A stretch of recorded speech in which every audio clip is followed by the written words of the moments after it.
ओम श्री सिद्धभैरवाय नमः. बघा, आदितीला 2 पुत्र झाले. एक हिरण्यक्ष आणि हिरण्यकश्यपू. वराह अवतार घेऊन भगवंताने हिरण्यकश्यपाचा वध केला. ती द्विती म्हणजे भेदबुद्धी. त्या भेदबुद्धीतून हिरण्यक्ष आणि हिरण्यकश्यप यांचा जन्म झाला. ममता आणि अहंकार जन्माला आले. सर्व दुःखाचे मूळ भेदबुद्धी.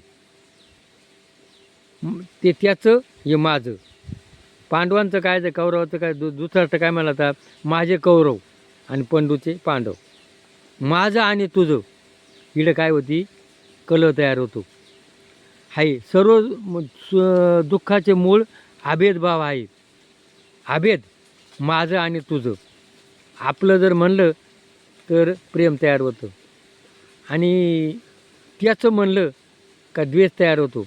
शरीरात भेदभाव असतो पण बुद्धीत तो नसतो. असल्यामुळे सर्वांना समभावाने पाहिले पाहिजे.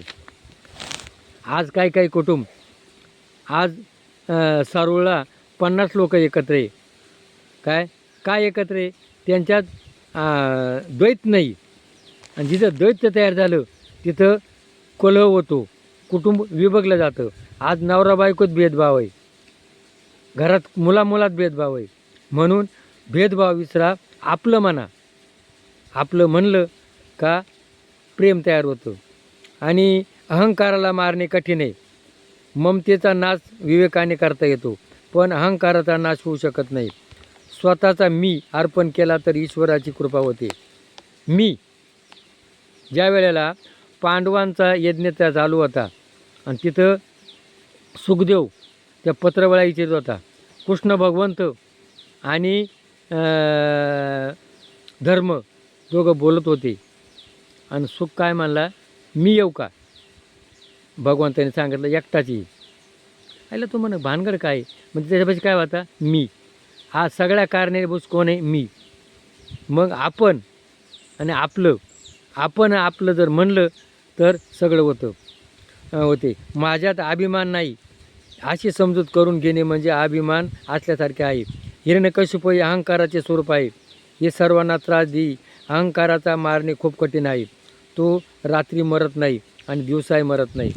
आज समाजामध्ये काय आहे, अहंकार आहे. मी. पूर्वीचे लोक एकमेकाला भेटायचे, रडायचे, हसायचे. आज या अहंकारामुळं माणूस रडतही नाही, हसतही नाही.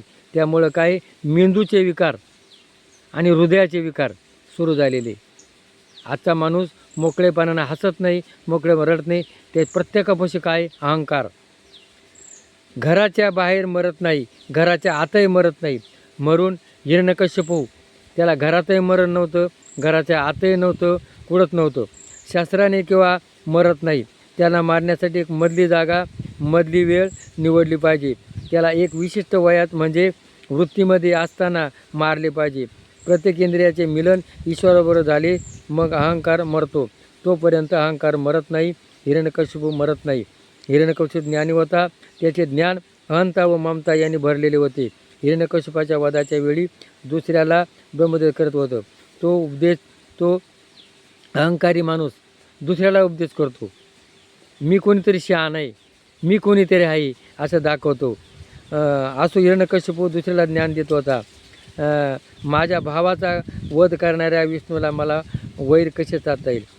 एक गावात एक माणूस राहत होता. काही कारणाने त्याचा मुलगा मेला. मुलगा अकाली मृत्यू पावला. आणि मग त्याचा मुलगा मेल्यावर त्याला काहीच वाटलं नाही. पण शेजाऱ्याची म्हैस मिली ना, त्याला लय आनंद झाला. काय, दुसऱ्याचं, काही लोकांना दुसऱ्याचं वाईट झाल्यावर मोठा आनंद होतो.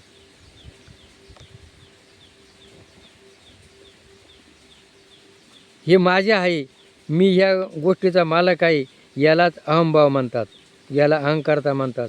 हे माझं, ते माझं, माझा बंगला, माझं गाडी, मी सरपंच, मी पोलीस पाटील, मी आमदार, मी खासदार.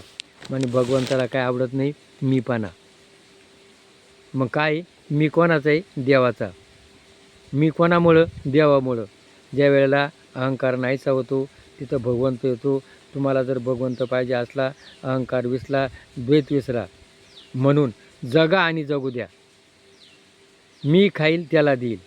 म्हणून देव माझ्यात आहे, देव आईबापात आहे, देव चंद्र सूर्य पंचमहाभूतात आहे, देव प्राणीमात्रात आहे, देव निसर्गात आहे. झाडे लावा, झाडे जगवा आणि एकमेकावर प्रेम करा आणि आईबापांची सेवा करा. हेच आपल्या चॅनलवरून घ्यायचे. हे पटलं असेल तर क्लिक करा. जय भैरवनाथ महाराज की जय.